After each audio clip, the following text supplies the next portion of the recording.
This will be my first time doing a GoToMeeting talk. And I just did my first Zoom talk last week, so I hope this is going to be okay, because I'm still learning how to do this myself. But yeah, tonight I want to talk about some of the more unusual gemstones that come from California. Yeah, everyone's pretty familiar with things like the tourmalines and topaz and, you know, quartz crystals and things like that, especially that come from San Diego County and parts of Riverside County. But there's a lot of other cool things here too. So tonight I want to talk about some of the rare and, you know, very rare and unusual ones like bonitoite and Vesuvianite, and also lapis lazuli, which is found here. So I'm gonna see if I can get this screen to work here. Okay, I've got to find a way to. Alan, Janet, can you turn off your mic? Your mic is somehow on. Yes. Thank you. Okay, I'm trying to see, Stephanie, I'm trying to get this to work here as far as I've got the title screen, but I'm not use your PowerPoint presentation slide. Click on that. Click on the next slide. There you go. Okay, well, let's see here. Can you, oh, here we go. Okay, let's see if we got it. All right. Well, basically, you know, California is a very well-known gemstone state, particularly for the pegmatites from San Diego County, but we also have a lot of other really cool things. And one of the most interesting is bonitoite, which is the state gemstone as of about 1984, and it's also one of the rarest gems in the world. And it's unique in its crystal structure, and it's also unique in that it's only been mined from one single locality for gem material on the entire planet. And that mine is now defunct. It's pretty much mined out. But anyway, so you're familiar with the pegmatites in San Diego Riverside County. We get world-class specimens of tourmaline, quartz, kunzite, morganite, spessartine garnets, and a lot of other stuff. It's, you know, we're very blessed to have such a remarkable state here. Anyway, this is just kind of a summary of some of the most important gemstones that come from the state of California as far as rarity. What I don't have on here, but it's pretty obvious also, there's lots and lots of agates and jaspers, petrified wood and things like that. But tonight we're going to talk about the top three on the left-hand side of the screen. That's bonitoite, Vesuvianite, and lapis lazuli. And they're all real interesting because they're pretty unusual. They come from a very limited area and have a long history of gem use in the state of Nevada, although maybe most people aren't familiar with that. I do some other talks, like I do a talk on ruby and sapphire in North America, which includes California. I also do a talk on diamonds in North America, which of course California has some diamonds. And then on the right side of the screen, there's one on all the pegmatite minerals, which I do as a sort of Southern California pegmatite. But tonight we're just going to focus on these top three on the left-hand side. And let's see here. I gotta make sure I can get this one. Okay. One of the reasons that California has such an interesting number of gemstones is because the geology is very complex. If you can see this map here, you'll see it's just a multiple, you know, number of colors. You can see weird structural features. There are certain trends in the colors with the way they go. And all these colors represent different types of rock and different ages of rock. The area right in the middle there is a big blank spot. It's just kind of a gray area. That's the Central Valley. So if you're driving up through, you know, Fresno up to Sacramento, there's a huge area, and that is mostly alluvium. That is material that's come off the Sierra Nevadas and covers all the bedrock. But the red rocks that pretty much go through the center of the state, that's the Sierra Nevada. In the southern part, you've got a couple of ranges. There's the transverse ranges, which kind of go crosswise. And then you've got a number of ranges going through the southern part of the state. In the southernmost area, that's where the gem pegmatites are located. And then up along the coast, you have a lot of green rocks. These are Mesozoic rocks, particularly sedimentary rocks. It's where you find a lot of fossils. And then you also have some other, you know, metamorphics and things through this area as well. So it's a very complex state, mostly because you have two plates that have come together at this point. Right along the edge of the continent here through California, you have the San Andreas faults, and you have some the Garlock and a couple other faults.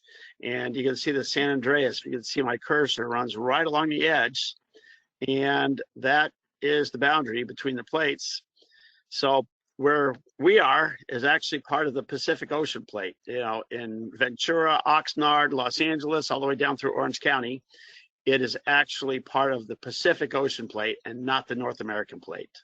So you have to go pretty much, for the most part, the area east of the 5 is North America, where, you know, a good part to the the west is the Pacific Ocean plate. Okay, but I thought tonight we'd spend a lot of time talking about the California State Gemstone, bonitoite. Bonitoite, again, is a very unique mineral. It has a very interesting crystal form. There's no other mineral that has this particular crystal form. It has unique chemistry. And again, it's a one deposit location as far as gem material. There's a few places around the world that have bonitoite, but they're mostly very small, you know, maybe millimeter sized crystals and nothing gemmy. There's a place in New Mexico, a place in Japan, a few other locales, but it's a very rare mineral to begin with.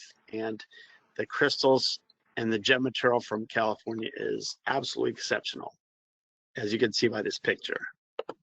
Oops, let's see, sorry about that. Still getting this, here we go.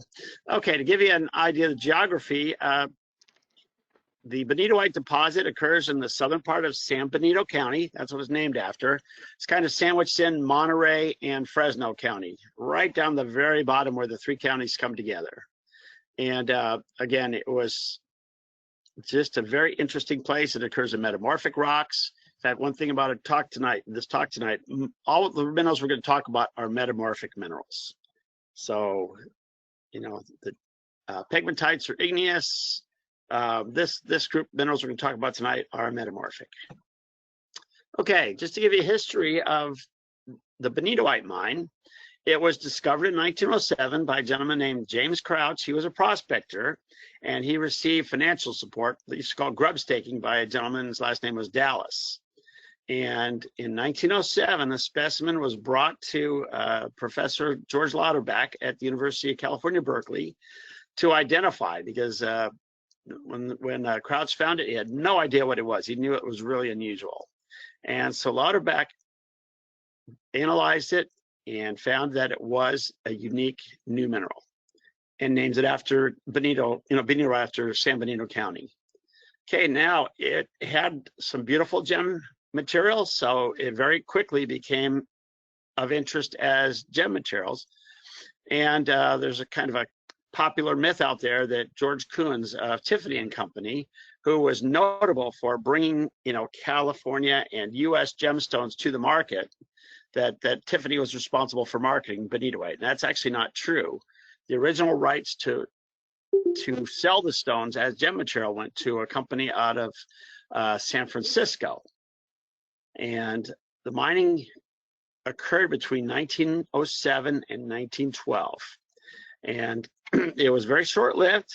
It was neat. There wasn't a lot of material found. And it was also a time when it just there wasn't enough of it to make a splash. For some gem materials, they're so rare that there isn't enough material to get the public excited about it, because most people never see one. Okay, anyway, through the years, there were numerous attempts to mine it, and with very little production. After World War I, during the Depression in the 1940s and into the 50s, people tried to mine it. They'd get some interesting specimens, but not much happened. In fact, I did a lot of research on this, and it looks like only about 2,500 carats of faceted bonitoite were produced between 1907 and 1967, which is a very small amount. If you have a large quartz sphere, maybe 4 inches in diameter, that is probably 5 times the weight of all the bonitoite that was faceted in a 60-year period. So we're talking a very small amount. Things changed in the 60s, though, when 2 gentlemen named Buzz Gray and Bill Forrest leased the mine from the Dallas family, which owned it, and they ended up purchasing it in 1987. they worked the mine for over 30 years, till about 1999, and produced a lot of material. It was during that time that bonitite became more popular. Buzz Gray was a faceter, an excellent faceter, and his son also, named Michael Gray, and they produced some spectacular gemstones. At this time also, there was a lot more interest in mineral specimens. So a number of spectacular mineral specimens came out of this mine, and it became, very sought after mineral and gem material. 1985, there was a push to designate bonitite as the state gemstone because of its rarity, and that was successful, and that was another way to market the material. Again, based on what I've seen in the little over 30 years that the mine was active under Buzz Gray and Bill Forrest, maybe about 2,000 carats of faceted bonitite was produced. Again, that's a very small amount. 200 carats is 400 grams. Okay, I mean, that's not even, it's about 3/4 of a pound. That's it. So it's very rare and very unique gemstone. Okay, there's a parallel story that goes along with this. In the 1980s and the 1990s, Kennecott Corporation, which is a huge copper mining company out of Salt Lake City, they had an interest in looking for other commodities to mine besides copper. They had some gold mines, small scale, but their vice president was interested in trying to get into gemstones. And he was looking at unique gemstones that had one source, so where they could basically mine it and control the output. This was very similar to what the Hunt brothers tried to do in the 80s with silver. If you remember, they tried to buy up all the silver and control the silver market. Well, it didn't work out very well for the Hunt brothers, and it didn't work out well for Kennecott either. Kennecott had tried to mine it, did not do well. They're too big a company. Their cost overhead's very high. The kind of equipment they used was too high. They could not scale it down small enough to make it work. And interesting, at the same time, they tried the same thing with the Red Barrel property in Utah. If you're familiar with the Red Barrel that comes from near Delta, Utah, in the basically western part of the Utah desert, they had a lease on that mine too and lost a fortune on that one as well. They just could not mine gemstones in a large scale commercial venture. So anyway, in 2000, the mine was purchased by a company called the Bonitite Mining Inc., which was a small mining company, and they were used to mining specimens. This is the same company under the leadership of a gentleman named Brian Lees out of Colorado, who mined rhodochrosite very successfully from the Sweet Home mine in near Alma, Colorado. So they had experience working with, small scale mining for gem materials and for mineral specimens, and they were very successful. I mean, for the area, it was large scale mining. It's still very small by say a large mining company. Big mines like to use like trucks that haul 200, 300, 400 tons of rock at one time. These trucks probably carried 10 tons, and that was the appropriate scale. So in about 5 years, they literally mined out the entire property. It started as an underground mine, and they mined it as an open pit and exhausted the mine in less than 5 years. So the property is pretty much done as far as a producer from the ground itself.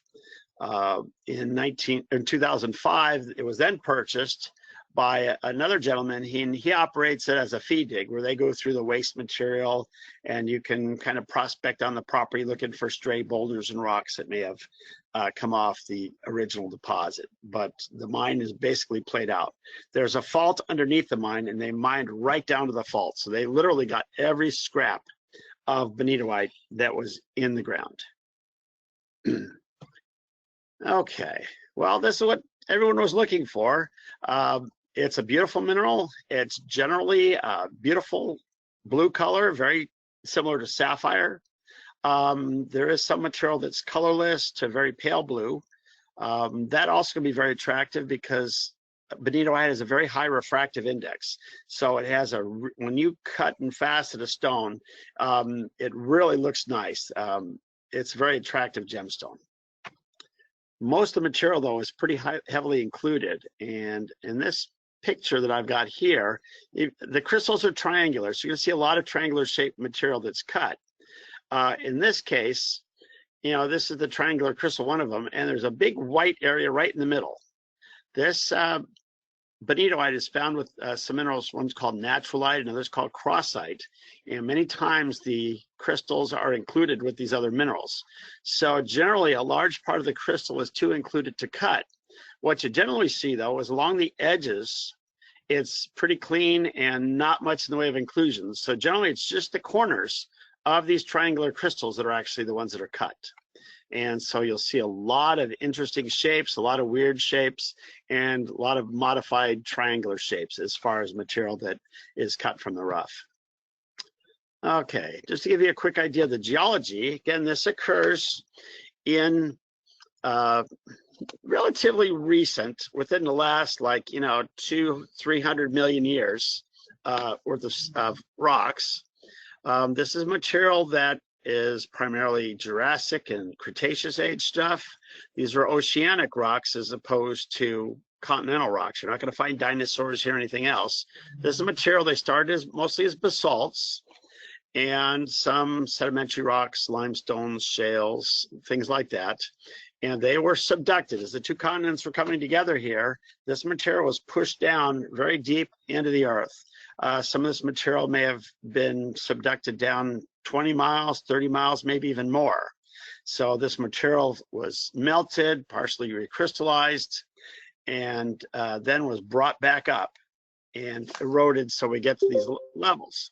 And basically the benitoite occurs in the rock that has this little red spot. There's a couple little red spots. Anyway, there's just one tiny place, which is this area right in like the lower right third of this big blue area here, which is the mine.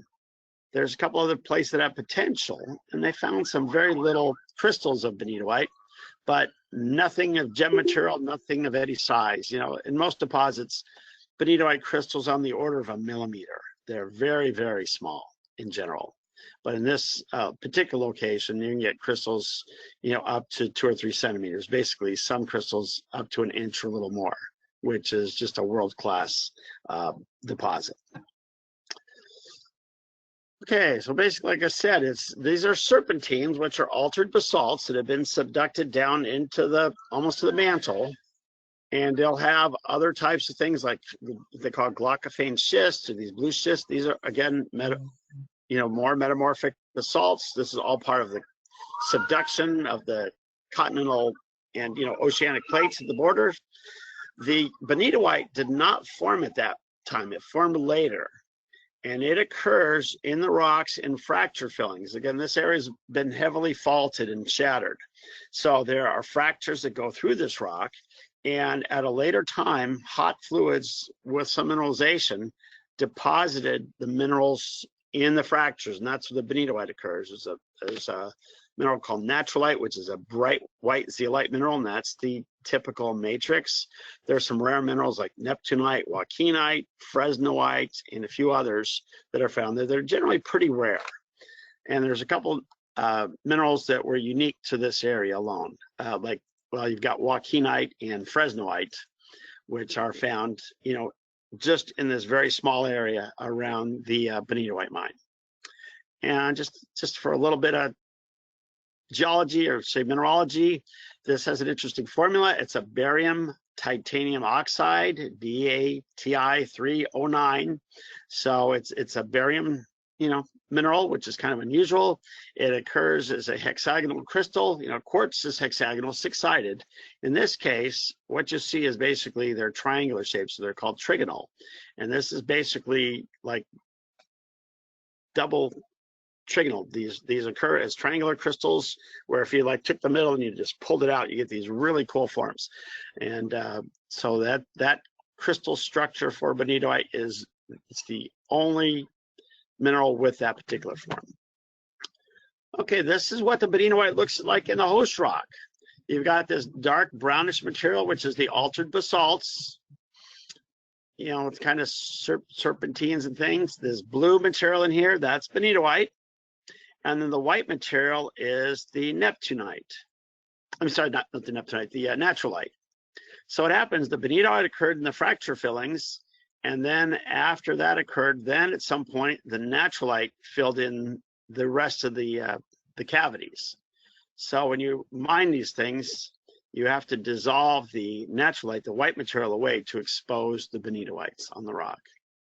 And the trick is to not dissolve all the naturalite, because then the specimens don't look very good. You want to get the blue on the white background instead of on the brown.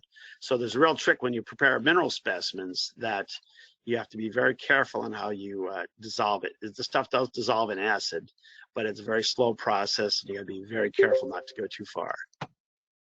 Okay, well, this is what people are looking for. This is a bonitite gemstone. You can see the color is very intense. It's a vivid blue. It's, you know, it looks like a fine sapphire. It's a little bit different than a sapphire, that it's softer.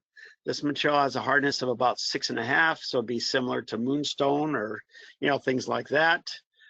Sapphire being 9 is a much harder stone. But again, this is a very rare mineral, and it's highly sought as a collector stone. You can use it in jewelry, although I recommend it not being used in rings, although some people like in rings. It's more suited for things like pendants, earrings, things like that, where you're not going to get a lot of wear, because again, it is a little bit softer, and so it's not going to wear that well if you're using it every day. Okay, here's a couple of things. The specimen on the left-hand side, that's a real specimen. That's been prepped, but this is the way it came out of the ground. It's just been trimmed, and part of the naturalite's been dissolved to show the crystals. It almost looks like somebody placed these crystals in snow, which is, it's a beautiful piece. And so you've got the triangular bonitoites. You have these long black crystals are called neptunite. And then you've got these little sort of honey brown crystals would be the fresnoite and joaquinite. And so these are some of the minerals you find. This is the way you want to prepare a specimen, so you get that beautiful contrast.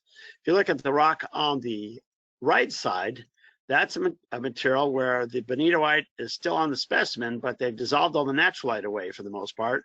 So you're looking at the blue on kind of a, you know, for fresh rock, it's kind of a bluish rock, and there's not much contrast.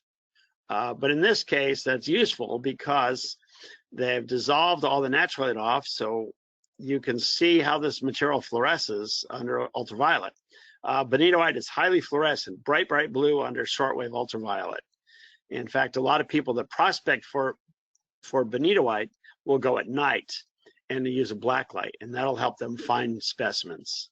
It's a little bit easier sometimes than, you know, doing it in daylight. It's because it's so highly fluorescent. Okay, here's a couple of gemstones. The one on the right actually is a ring we made for someone. You know, that's kind of typical of what you see. It's not a really high quality bonitoite, but it's a nice one. A lot of them are heavily included, either with little fractures or with, you know, inclusions of other minerals. You know, typical for most gemstones.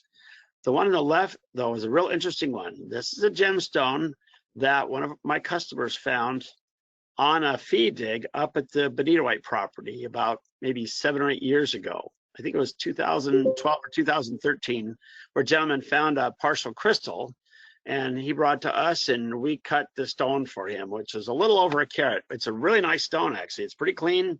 Again, unusual shape, just by the nature of the rough. To not waste too much material, was cut in a pear shape. But it's quite nice. So, you know, people ask me, well, can you find things at the bonitite mine? Not often, just like the tourmaline mines, but occasionally somebody can find a really good piece. And that specimen there is probably worth in the $3,000 to $4,000 range.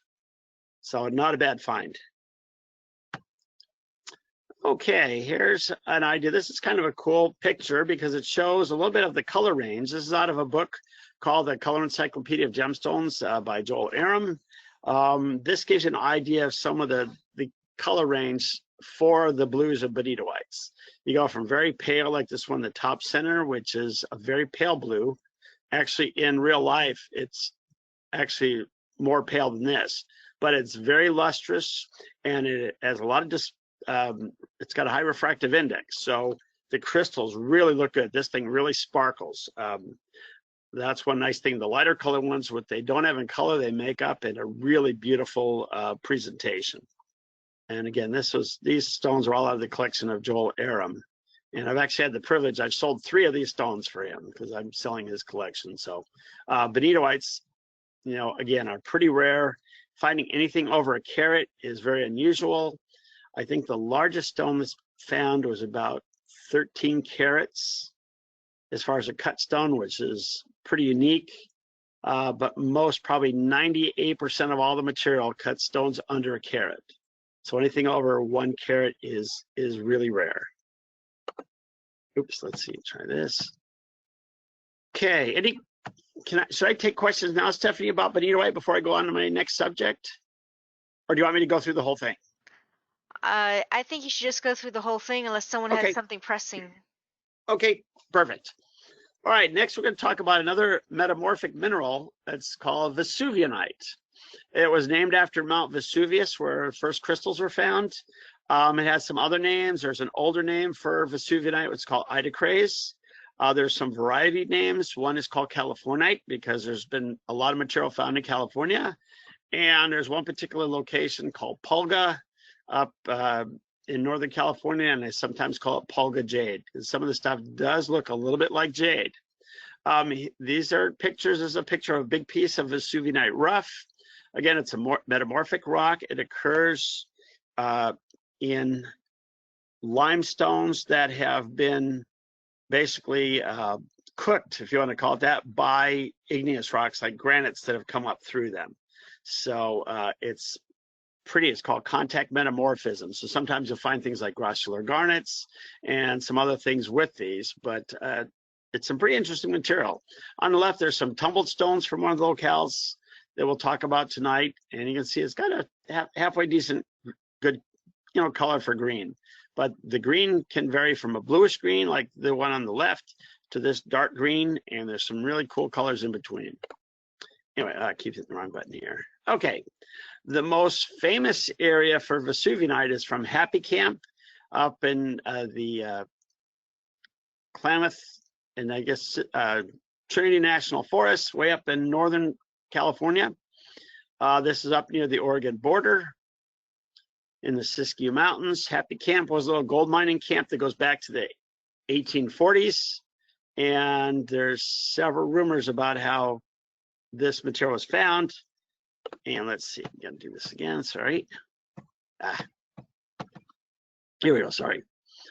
As far as history of it, there's 2 stories. One is that a Chinese gold prospector thought it was nephrite jade.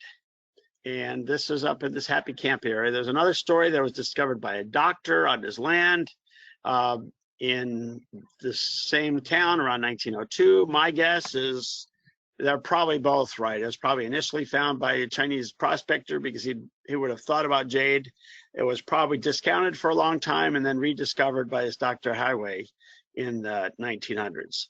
Interesting, this quote second discovery around 1902 caught the interest of George Kunz, who was the gemologist for Tiffany and Company. In the early 1900s, Tiffany was very active in San Diego County, looking at the gem materials like the tourmaline, topaz, kunzite, all those minerals that came out of the pegmatites near San Diego. And they were actively marketing. They were making deals with the mine owners and buying American gem materials and basically selling American gemstones. And this was a big deal, you know, say in the 1900 to about 1910, 1915 time period.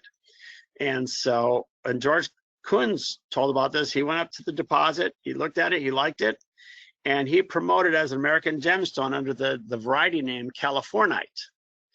And Tiffany had its own birthstone chart. Okay, the American Gem Society and the American Jewelers Groups, they had birthstones, you know, one for every month. Well, Tiffany came up with their own version, and each one of the 12 birthstones were named for American gemstones. And so Californite became the gemstone for March.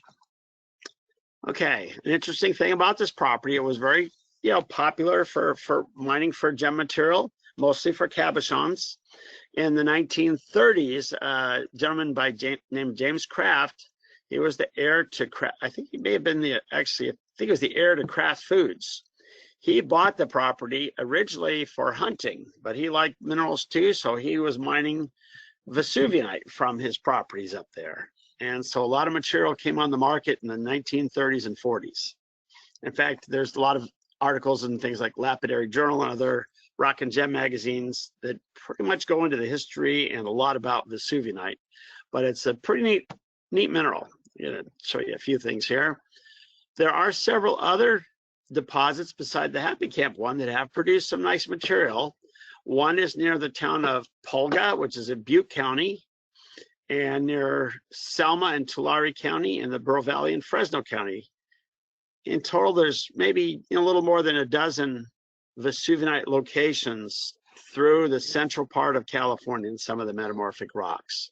And they're probably all related to each other in some way. Anyway, the Pulga and Happy Camp locale are the most popular and probably they produce the most material. This is some material from Pulga, which is actually pretty cool. This is neat. The green in here is actually caused by chromium, which is the same element that colors, fine jade and also emerald. Okay, so you see there's a little concentrations of chromium in this piece here.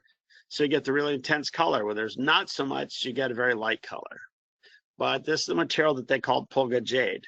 And it's quite popular. In fact, I've got another picture of some of this material that's really intense and is spectacular.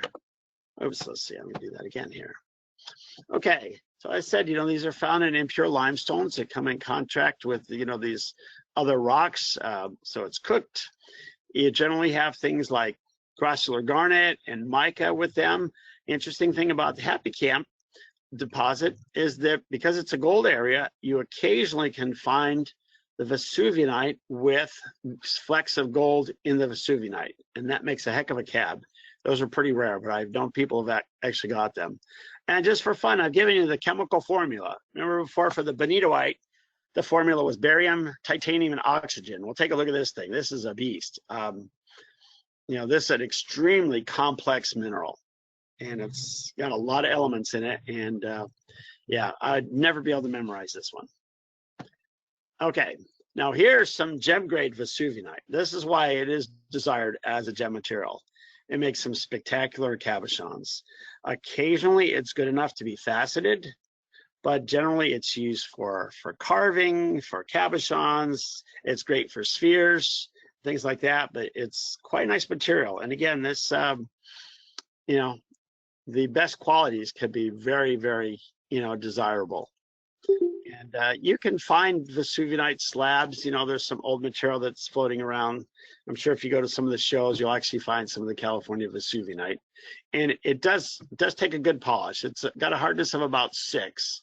So it's not super hard, but it does look good. And it's a nice stone to work because it's not too hard. And again, we'll take a decent polish. Okay, last one we're going to talk about tonight is lapis lazuli from California. Most people are familiar with lapis from Afghanistan, which is probably the finest in the world, but actually California has some pretty decent material in its own right. Lapis lazuli is not a mineral, it's a rock, and it's composed of a number of different minerals, and we'll go into that in a minute.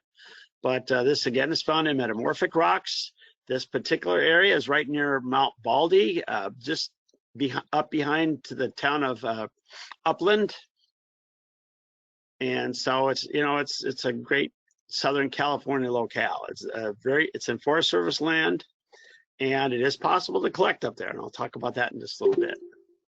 Anyway, there are several lapis locales in California, pretty much all in Southern California, but this is the most famous. It's called it's near Cascade Canyon.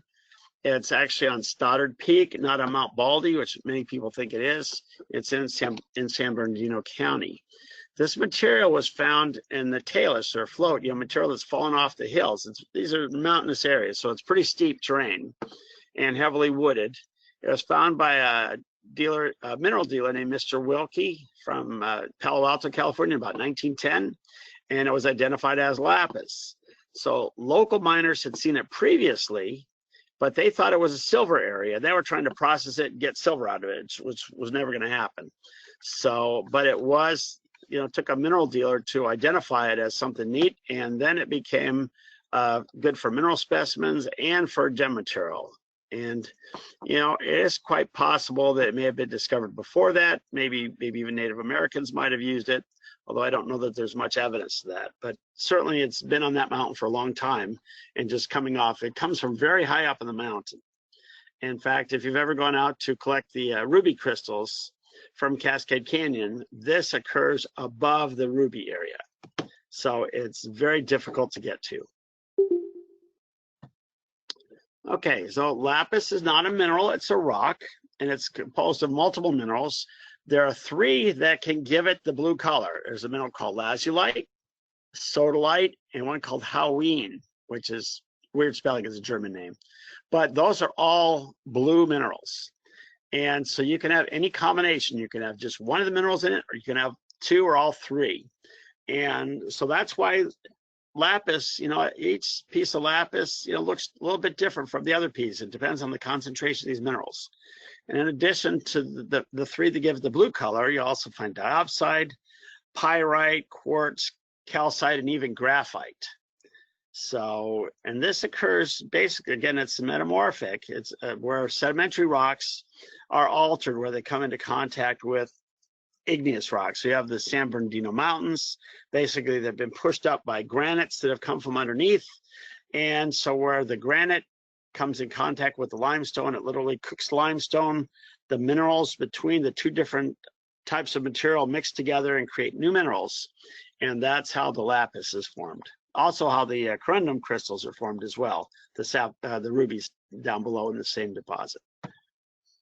Okay, again, it was discovered around 1910. It was mined a little bit, you know, right after its discovery.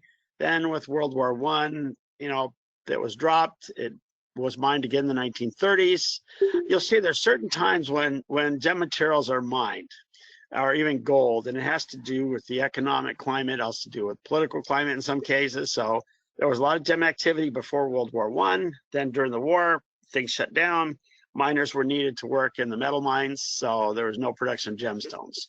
In the 1930s, it was during the Depression. People were desperate to make, you know, money, and so a lot of people took up prospecting for gold and gems and other materials. So that's, again, if you look at time periods of when things are active, you know, pre-World War I and then Depression era mining was very common for smaller things, which an individual could go out and look. You didn't have to have a big company, you know, to go mine copper. You could mine crystals, you could mine gold, you could mine things like lapis or gemstones.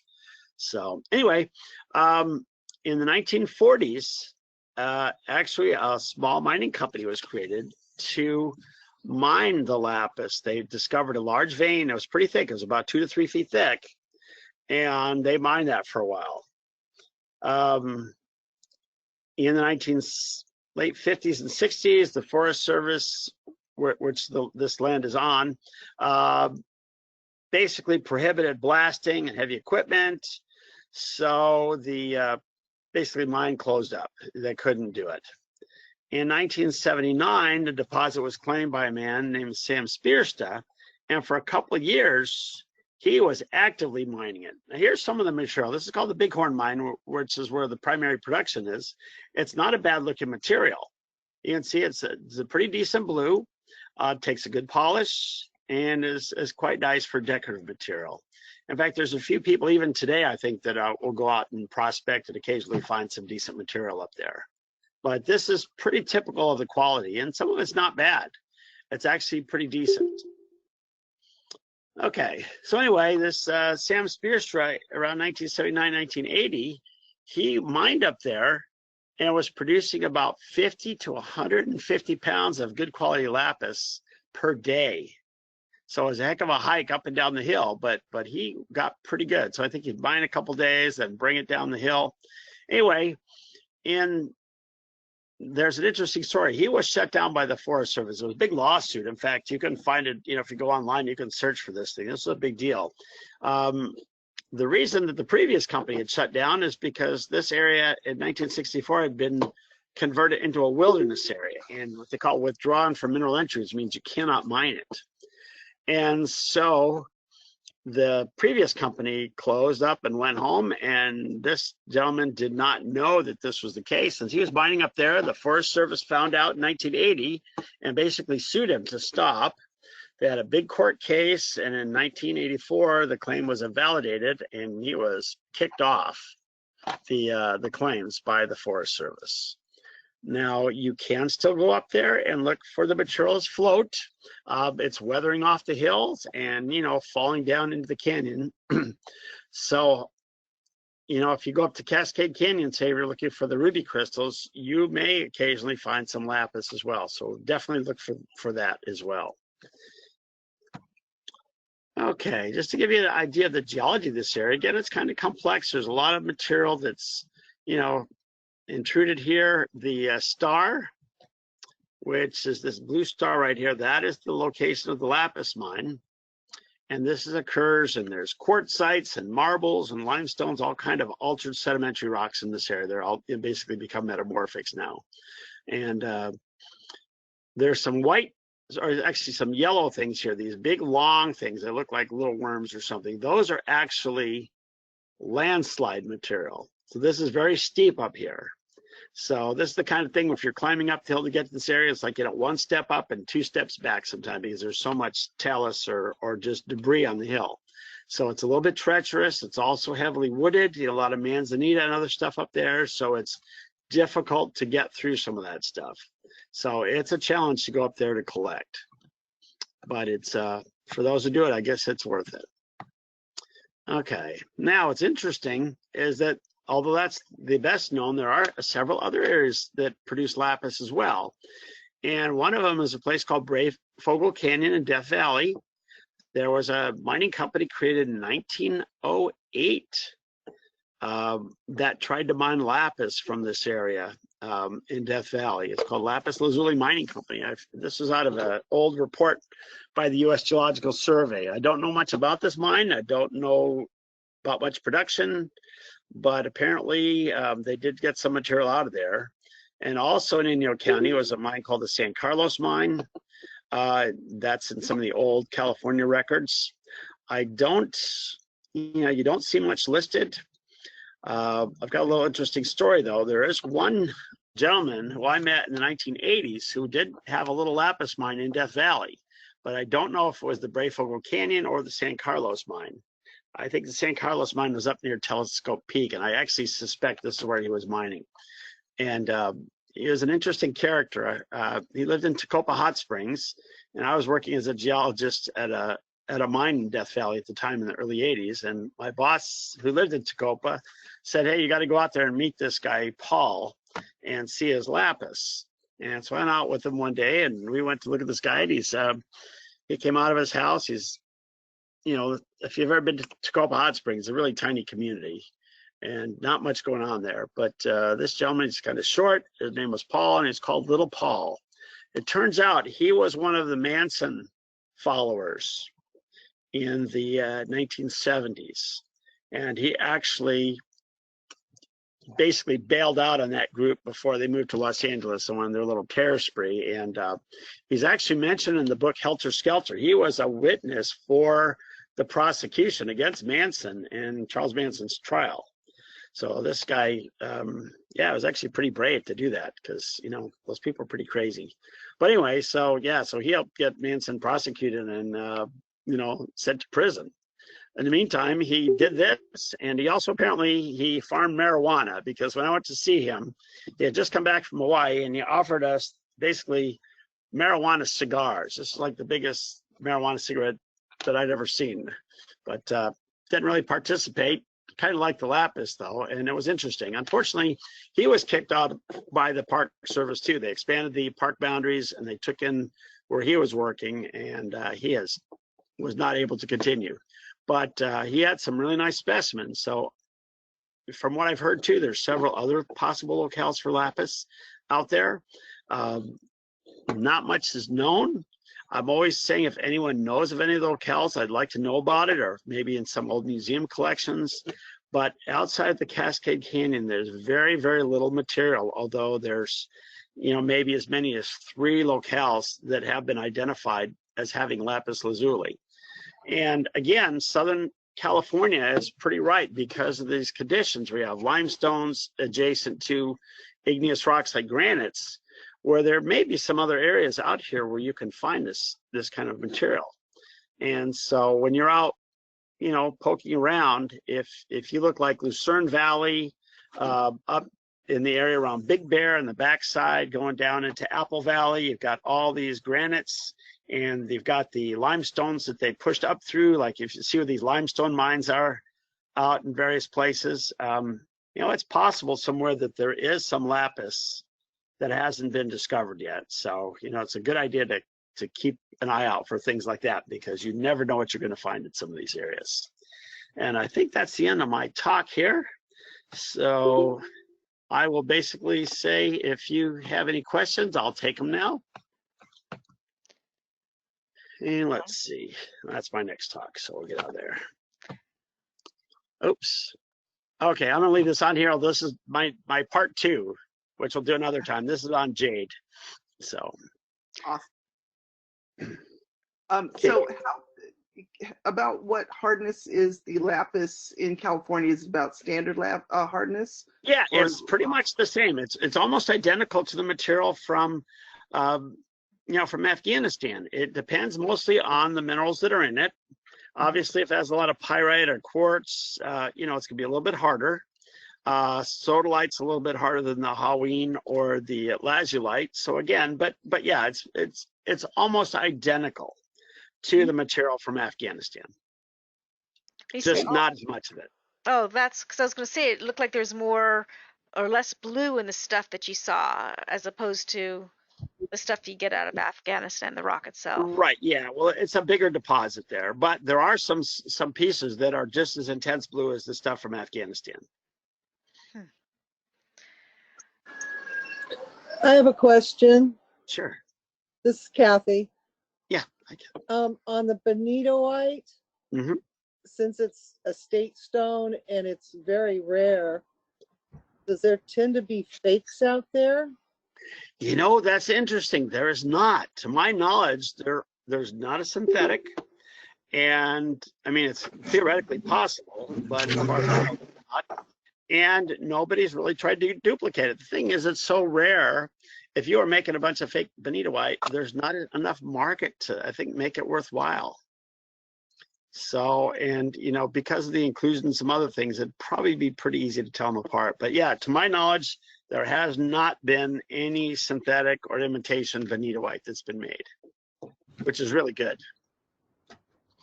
So. Because the bonitoite has been cleared out, is there really an opportunity to find anything left that's worth going out there? Well, occasionally, like, I said that one picture of one of my customers who found a stone that we made a 1-carat stone out of. So yeah, it is possible. You can't really dig in the ground anymore and find it, but there's the old, basically the debris left over from the previous mines, material that's maybe rolled down the hills into the, into the stream beds and things like that. People still go out and prospect. A lot of them will go out at night with the black lights, looking for that fluorescent blue of the bonitoite. And so, yes, things can be found. They're probably off the property, but they're in the same area. There are 2 other mines in the area that did produce a tiny bit of bonitoite, not much. One's called the Juanita mine, I think. And so technically it is possible that there may be some more out there in one of these other deposits. But, so far, I think they've only found like 1 millimeter size crystals. So nothing that came close to what was found in the Dallas gem mine. But it's worth a shot. It's worth looking for, because you never know. That's rugged country up there, and it's not been that well explored. So about the jade, is it possible to go out and go on a field trip to get the California jade, the Bugolite? Yeah, to some extent. People, it's hard to get on the beaches for the most part now. It's been pretty picked over, but occasionally that area about Jade Cove where you can find jade. More likely they're going to go inland. You know, there's a number of places where jade's found. That's like a whole other talk. No, I But meant I the mean, there's a beluga cow, the jade you were talking about in the talk. The oh, I didn't talk The about jade. Oh, you're Vesuvinite. talking about I'm talking about the Vesuvianite. I'm sorry, Yeah. Vesuvianite. Yeah. Oh yeah, no, there's still material out there. Like I said, there's 14 different mines or prospects where it's come from, all in the central to northern part of the state though. But yes, it is still possible to get it. And you can certainly find it at a lot of the, well, if we ever have a gem show again or a, mineral swap or something like that, material usually pops up. And it's nice material. It's really cool stuff. And so it's, I like it as a gem material. And the better material does look a lot like nephrite jade. It looks kind of similar to some of the Siberian jade in some cases. But yes, it's worth looking for if you're, up in those areas. Okay. Okay. Anyone else have any questions?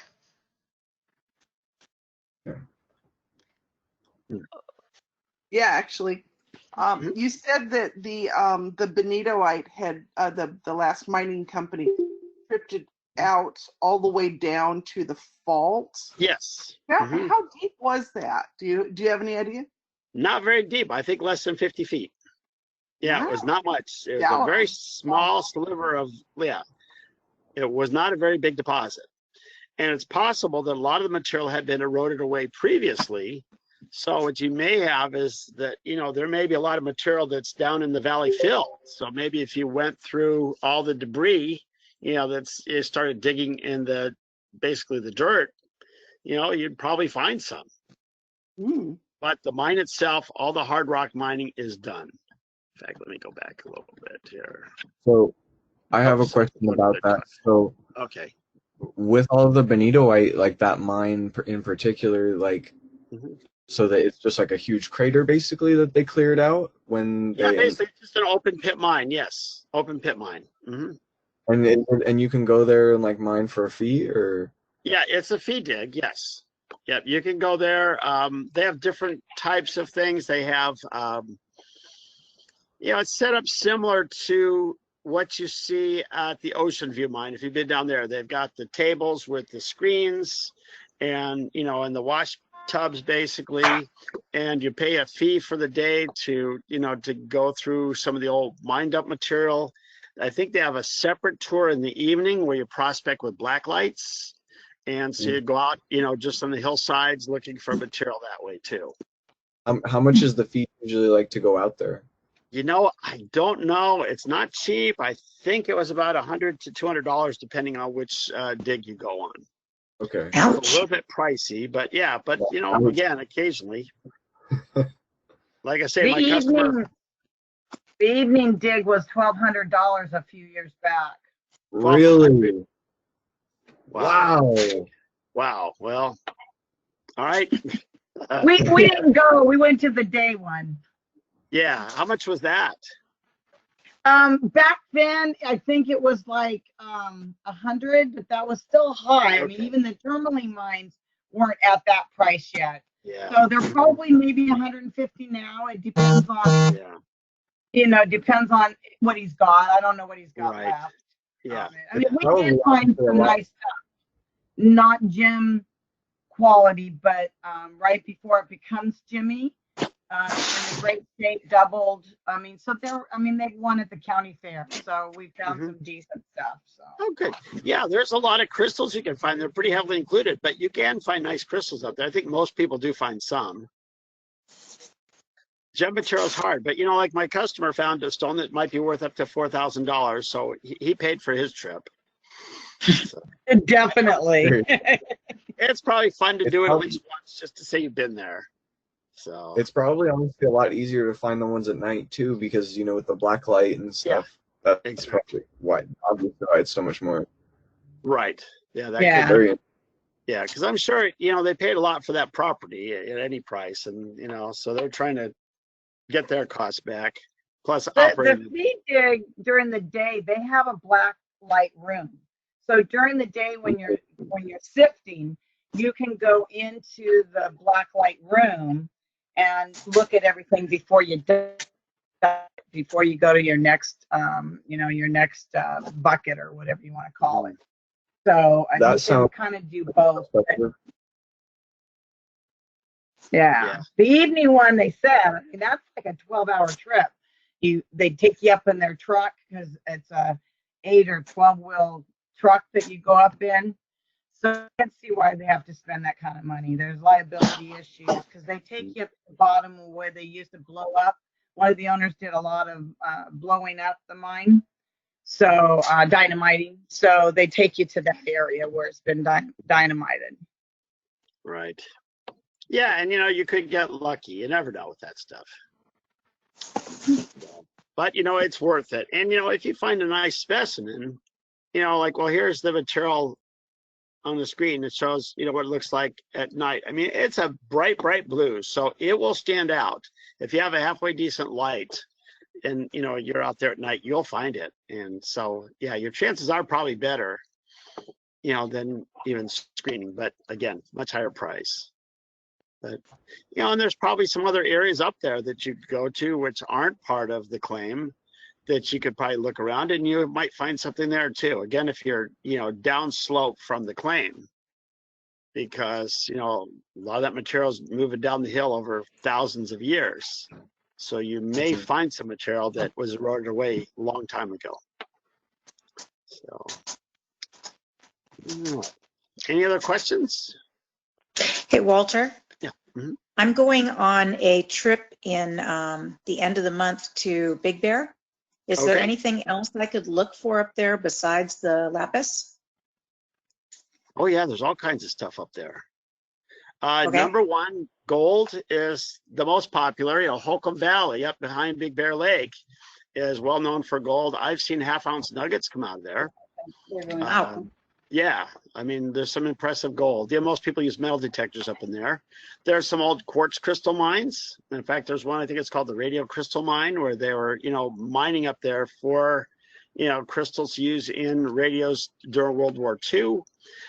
There's some rare fluorescent minerals as you get going back closer to the edge of the mountain towards the Apple Valley side.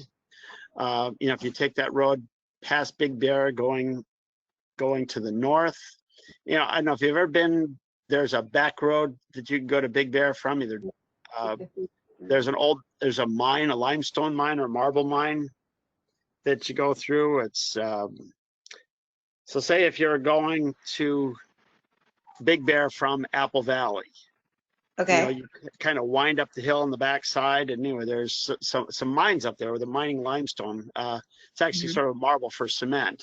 Well, on the edges of those deposits where the limestone comes into contact with the granites, you can find all kinds of minerals. I mean, that's possibly where something like lapis could be. There's all kinds of other minerals, including some rare fluorescents. There's a little claim up there now, and there's probably other areas where you can find stuff too. So yes, there's actually a lot up there. Cool. But thanks. I would say gold and quartz crystals would probably be the most common, say in the central part of like Holcomb Valley area. And then towards the edges, I would look for the metamorphic minerals, including fluorescence and stuff like that. Great, thank you. Mm-hmm. Also, Connie, there is on the road up to Holcomb Valley, there's an outcrop of robin egg blue quartzite that takes a beautiful polish, and it's quite attractive. It's the road from the lake to Holcomb Valley. It's a dirt road, and it is you have to go past all of the homes and cabins, and then it's right along the creek, and it pops out. It's in the road cuts, it's on the creek side, it's everywhere, and it's beautiful robin egg blue quartzite. Brett, we will talk. Yes. We should go on a field trip. It sounds like a blue variety of aventurine. Ooh. It could be. Nice. Oh, so on the Cascade Canyon, I've been to the Lapis location, and it is not easy to get to. The nice thing about it is that when you do collect up there, it's all downhill back to your car. Yeah. But it's a good most of the day hike, struggling up the side of the mountain, and you're absolutely right. Two steps forward, 5 steps back.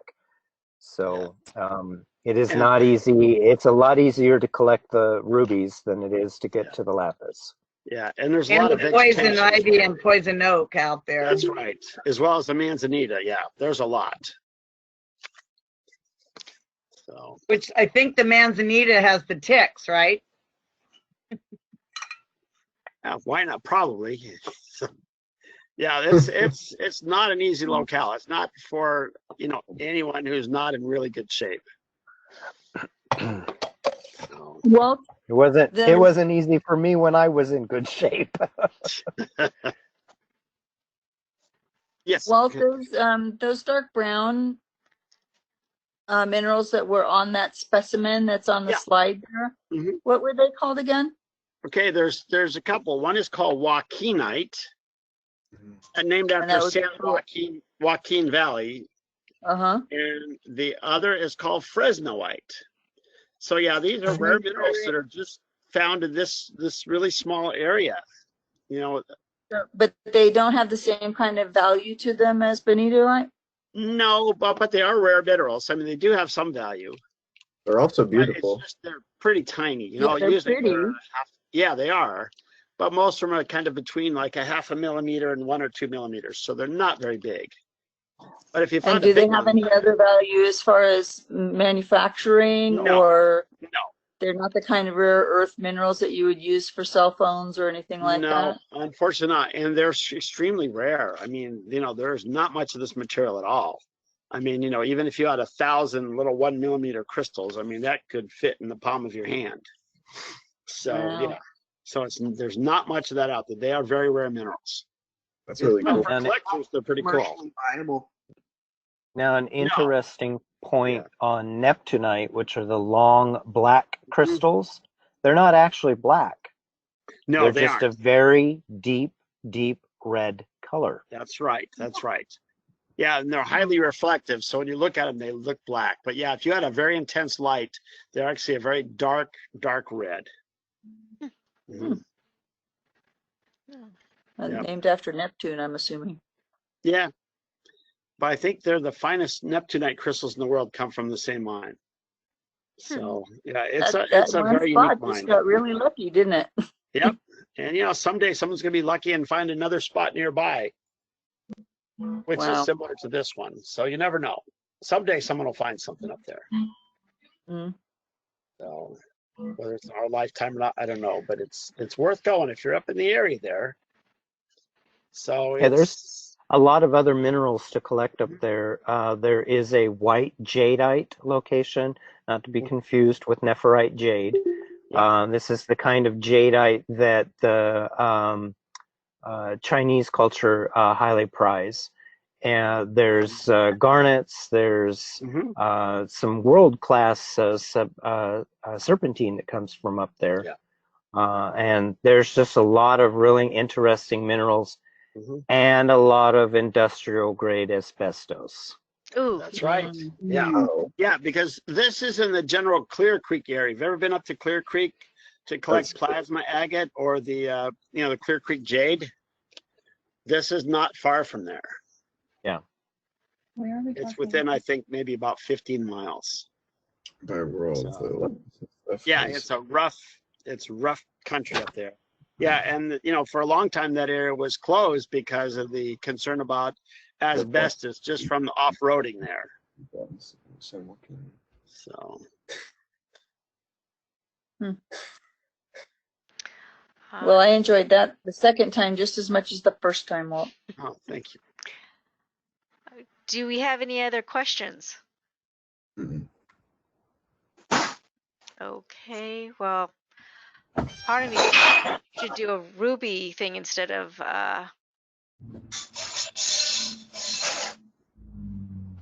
Oh yeah. Yeah, well, I've got all kinds of talks. So if you ever want another one, I've got all kinds. So,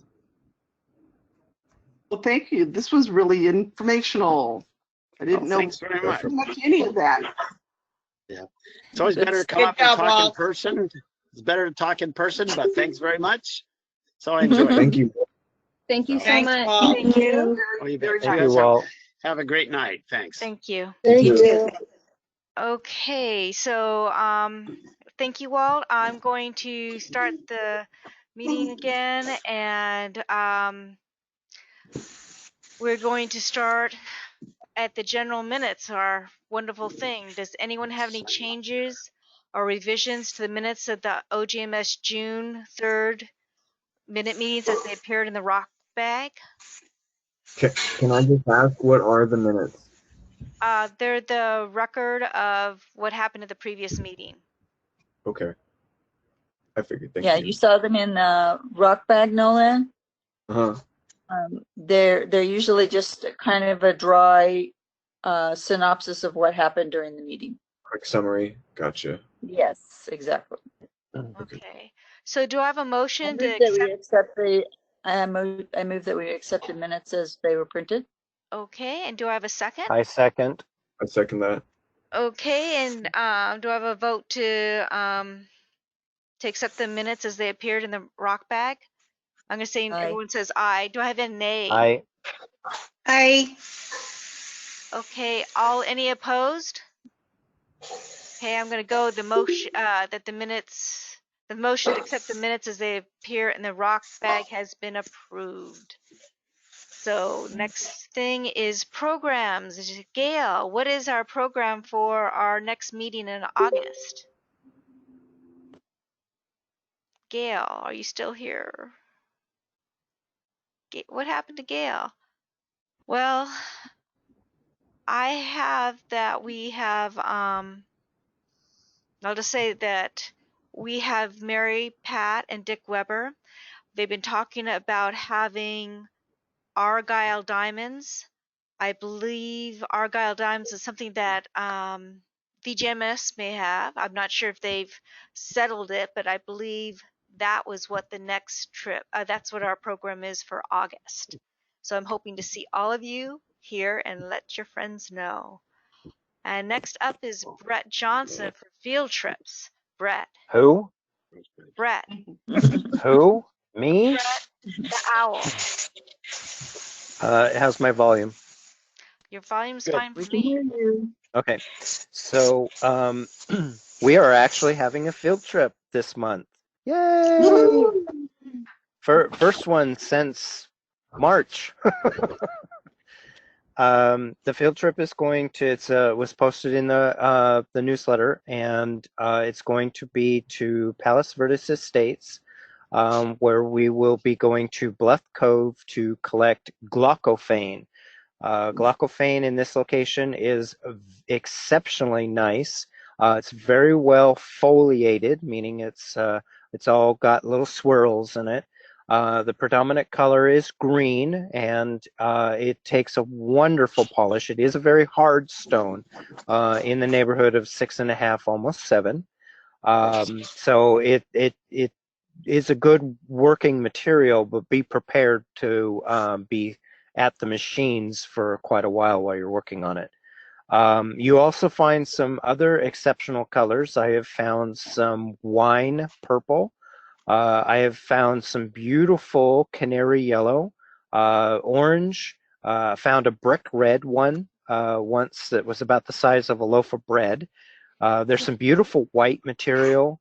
Sometimes there's pink. To this date, I have not found any blue.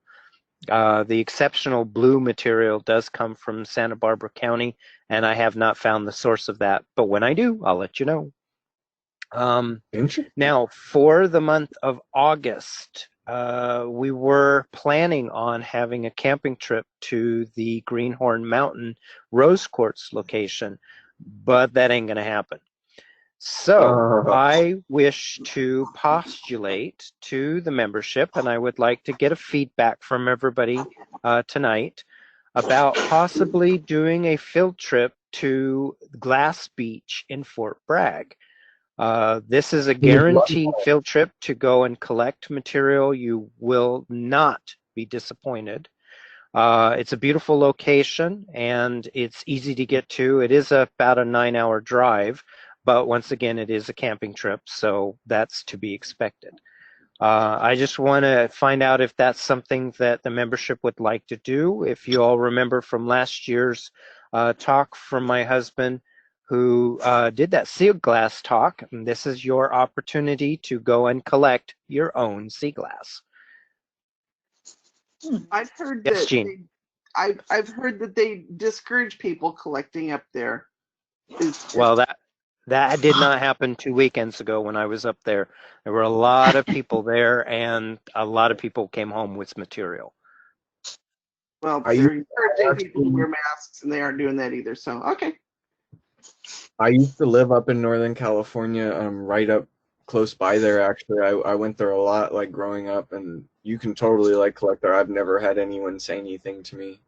Okay. There were no signs, Gene, that were posted that collecting was discouraged, and I'm sure that the community and the state and the environmentalist would like us to clean up the beach. Yeah, but definitely. from what I've seen, it will not be possible. This is a location that's going to be visited for hundreds of years and still not make a dent. There is so much material. So much. It's gorgeous, honestly. It's really nice in the morning. Oh yeah, the sunrise is there. I've camped there, and in the morning, like when the light hits the beach, it's breathtaking. Now, one of the things as a selling point, though this is a little difficult because of the fact that it is August and it's more inland, but there is a location to collect black obsidian and snowflake obsidian that's a little not too far off of the 101. Unfortunately, this area is inland and there is the heat index where it does get very, very hot. It was hot there in the middle of June when I drove through. August is going to be even more hot. But that could be a early morning trip to go and collect some obsidian, or possibly go to a quarry off the 101 to collect some rare minerals and some garnets.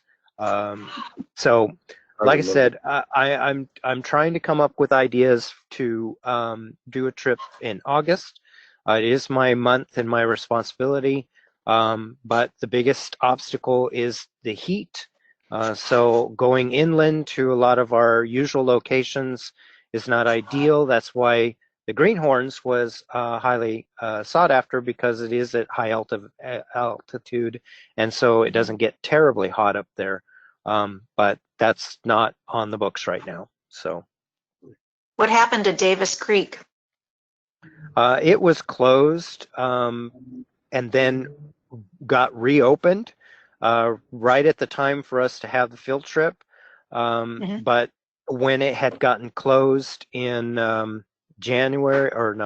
March, and it had nothing to do with COVID, they closed it because there was some illegal mining and poaching of the material, and they needed to come up with a plan to curb that, which they did, and then they opened it up 2 weekends ago.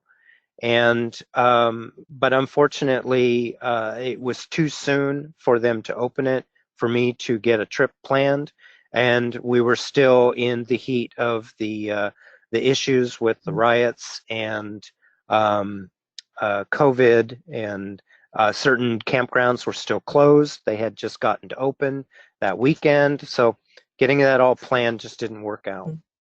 Gotcha. And then doing it in August is not, once again, is not going to be ideal, because June is great because it is a high altitude and the temperatures are comfortable. But by August time, it's getting into the dry, swelterly situation, and I'm very concerned for your guys' health. So, Where would we be staying if we went up there? Could we figure out like maybe a cabin or something that we could, that way we could beat the heat Oh yeah, that there's way? a lot of options, and that would have to be your responsibility to make those arrangements. But I can also, if we choose to do this as a trip for next month, this would also be the last weekend of August.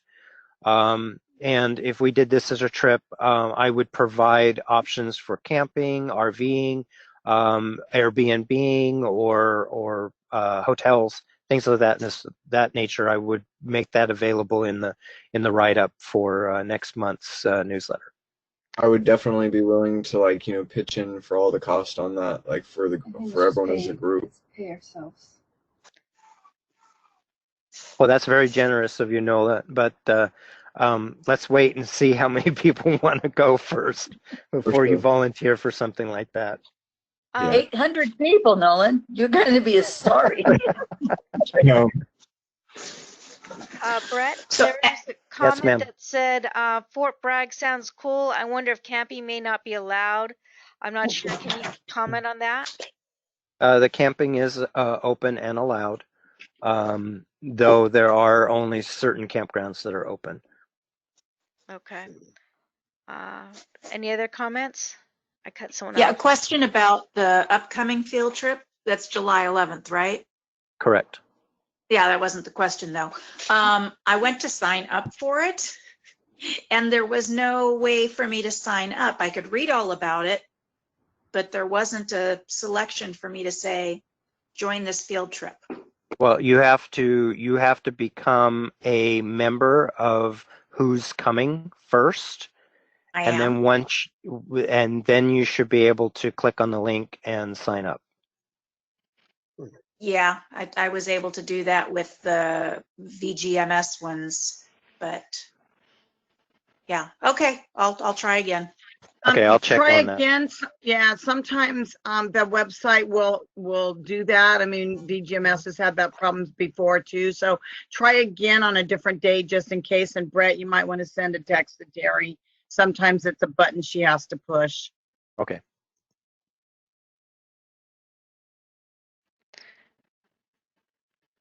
Okay, that was it.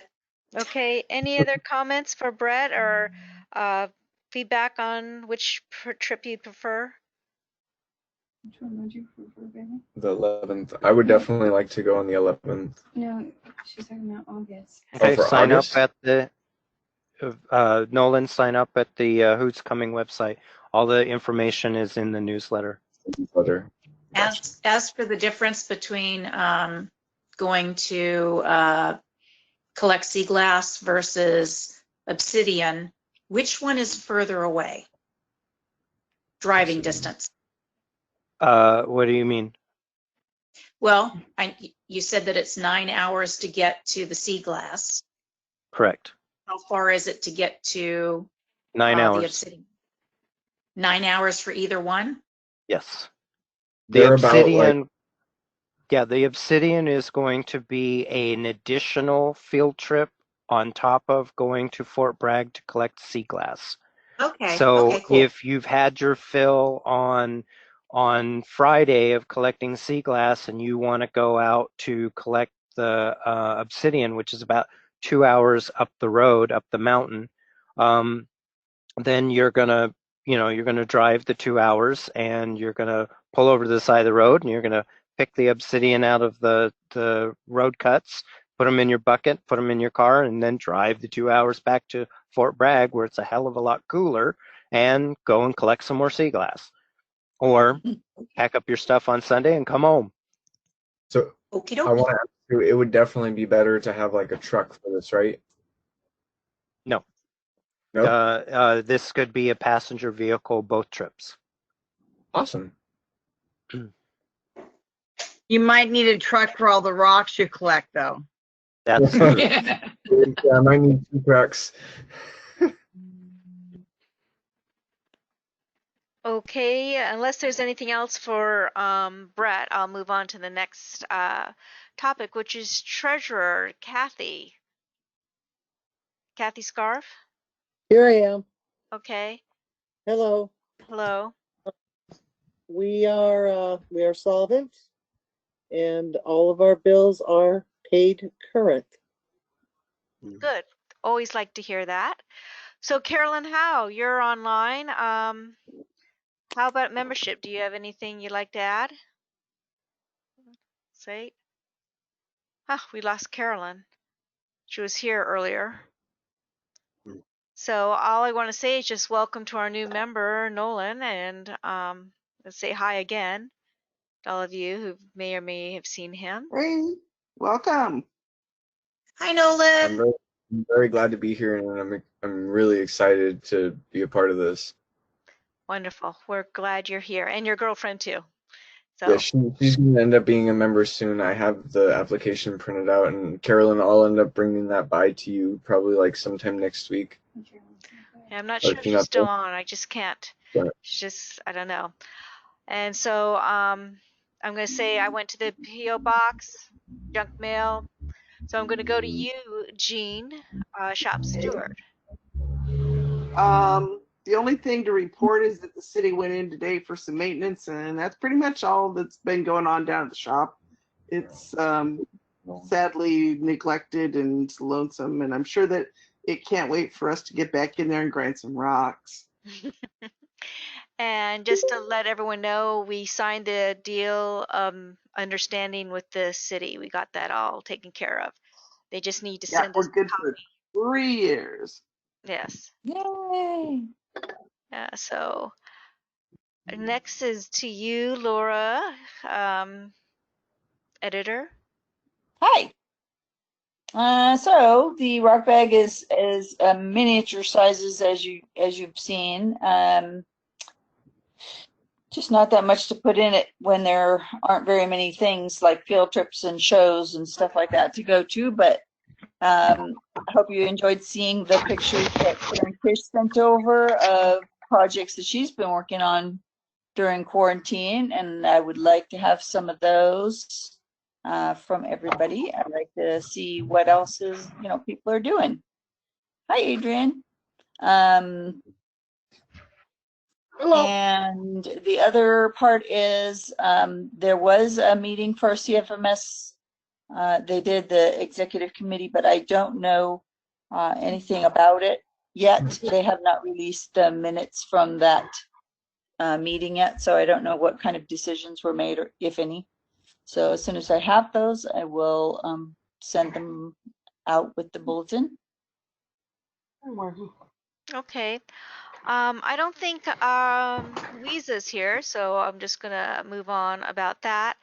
I'm going to do the PAC update. The PAC, they're keeping busy. They're going to try to replicate what the Ventura Fairgrounds is doing, and this Sunday they're going to have fun for the whole family night. They're going to have music, which starts at 5. They're going to have the Frozen, they're going to end the meeting with Frozen. So everyone's in their car, first come, first serve, but they're trying to keep the pack alive and in people's consciousness. So if you know of anyone who has kids or wants to see a tribute band to Neil Diamond, that's the place to go on Sunday night, this Sunday. So Stephanie, is that posted on our website? Is it on the OGMS website? It's not on our website, but it's on their Facebook page. They just sent that to me, I think yesterday. Okay, or something. Great. I'll repost it for our people over on the Silversmith class page.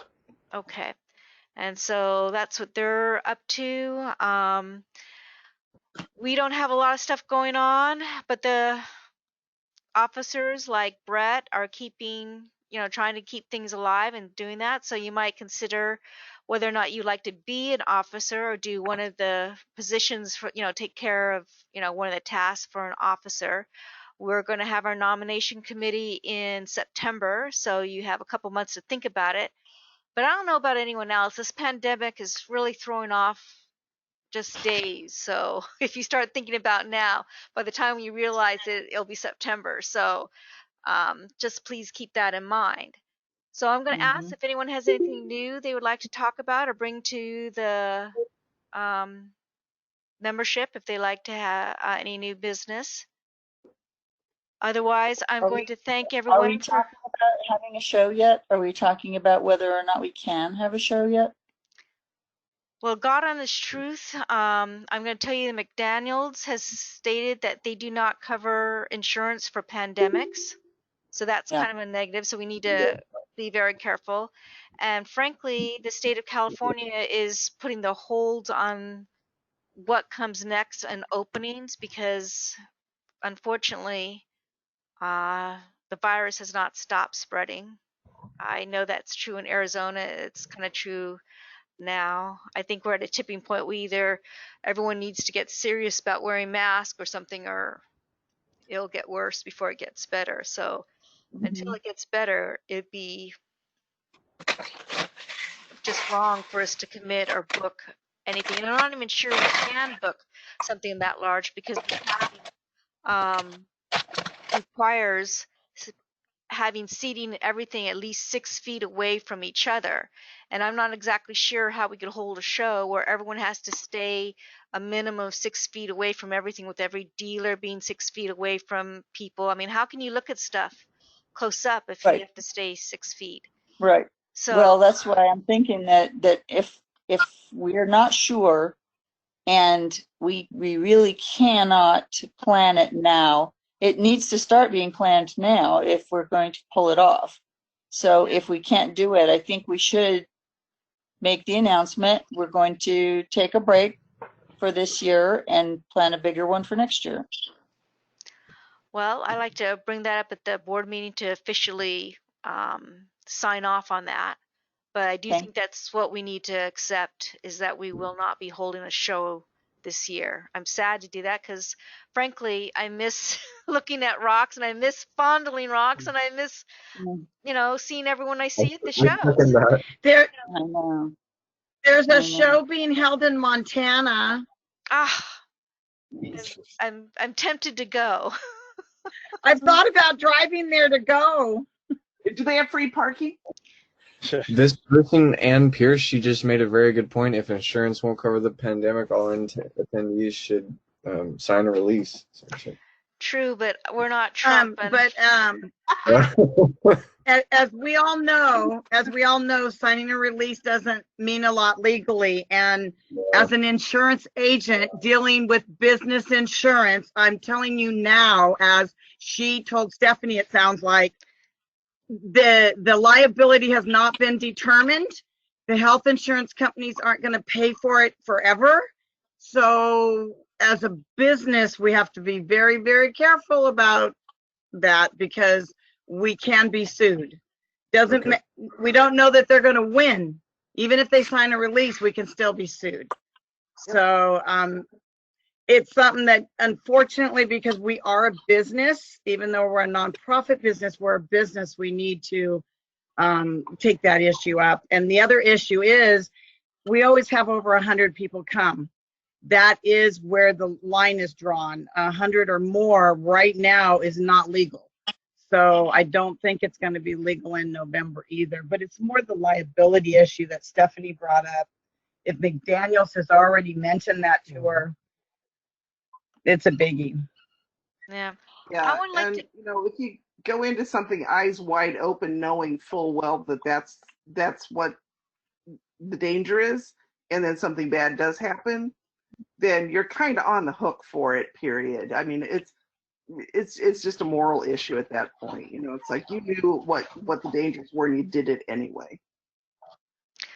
Well, Walt, I'm going to have you answer about what your bookstore mineral shop is up to right now, because I know that you were closed for a while. Yeah, I was closed for about 11 weeks, which was very difficult, but I reopened. So I am open. I'm kind of encouraging social distancing. I'm not allowing large groups in, better to make an appointment, wear gloves if you want, but definitely a mask. I've got hand sanitizer all over the place here. And, I've got to be careful because I have a kidney transplant. So I'm immune suppressed. If I get it, I'm in trouble. So I'm really trying to be safe here. But yeah, we are open though. And I do get people coming in, not a lot, but, so I'm trying to shift more to online sales. But yeah, if anyone's down in this area, you're more than welcome to come in. I'm open basically Monday through Saturday, and I could even be open on Sunday by appointment. So Where in Nevada are you at, Walter? I'm in City of Orange, City of in Orange. Okay. Orange County. Yeah. And so Wait, Orange County, California? Yes. Yeah. Oh, I thought you were from Nevada. Well, originally I was there for 30 years. That's where I started my business. Yeah.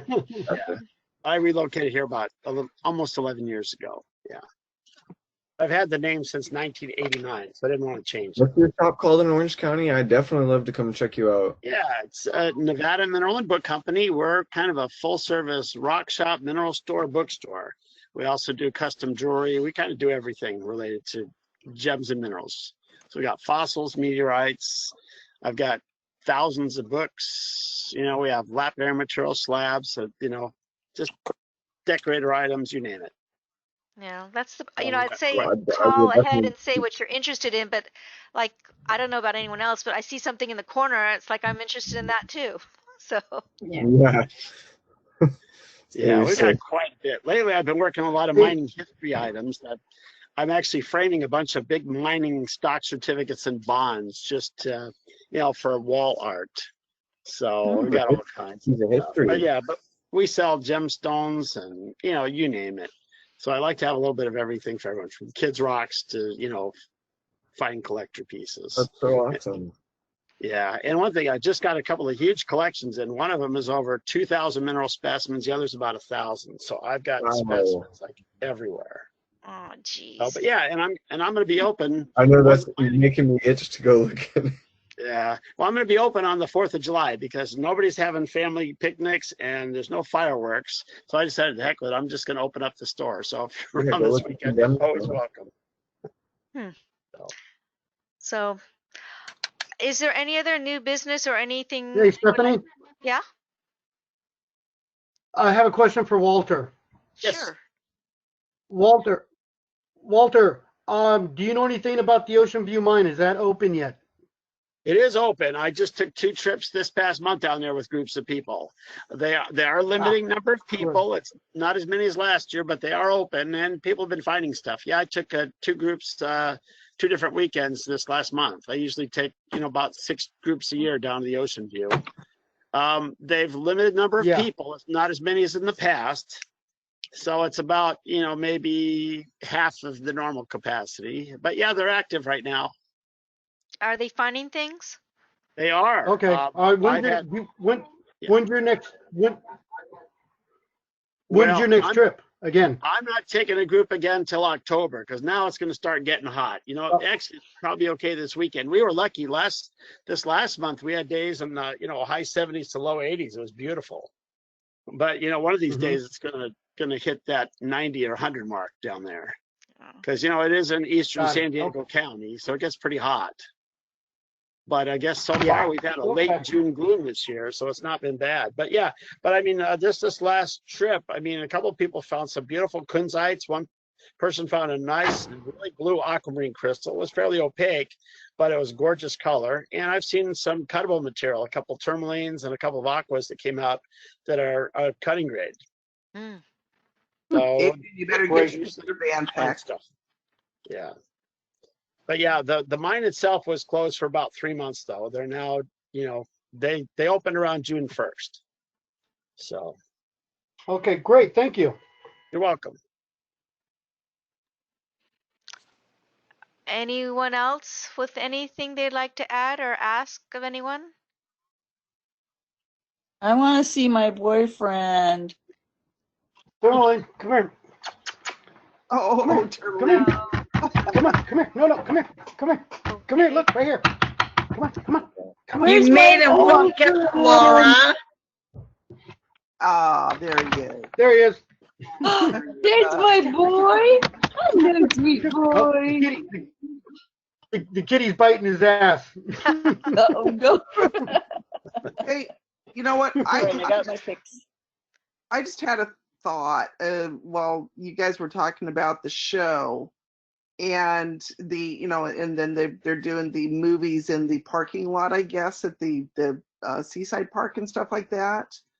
And it seems to me that maybe we could like kind of repurpose that notion into something like a tri-county club Seaside Park tailgate where we can like all kind of stake out a little chunk. We can have our dealers come in, stake out a little chunk. We could sell tickets for a nominal fee that would control the amount of people that came into the show. You could say you could buy a ticket for like $5 for the first day or the second day or whatever, something like that. So I'm just going to throw that out there. I don't have any like real big idea or form for it, but it might be something that the clubs and the dealers might find useful, just because otherwise everybody's got a pretty empty air. Yeah, it's too bad we can't do like a drive-through show. Well, I've been talking to my guy at the fair about it. I haven't asked Throw any rocks at the dealers car? Waltz here. It would be very well, it's kind of like they're doing the markets where the vegetable markets where only the dealer touches the food. Right. So it would be like that, where you would actually have to walk in, but it's like you got to be outside, but then you're having the dealer touch and hand you and show you. But I don't know the pricing. I don't know how dealers would feel. I keep hoping they might get desperate and want to come, but I don't know yet. I haven't gone that far with it. Okay, well, it was something to think about. Maybe it doesn't take on this exact same shape and purposes of a show, but maybe at least it's an event where people could get together and at least say hi and talk rocks for a while or whatever. Mm-hmm. Yeah, it'll be tough because at our show we all see people. Sometimes it's multi people deep around a dealer during peak Yeah, time. that's why you'd have to figure out crowd control and traffic patterns and things like that.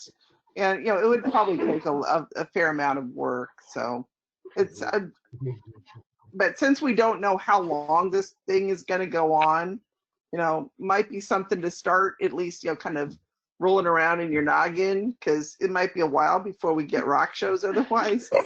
Yeah, I definitely miss the fun with the rocks. Yeah, we might have to take tours down to our storage facility and let them walk through. No. If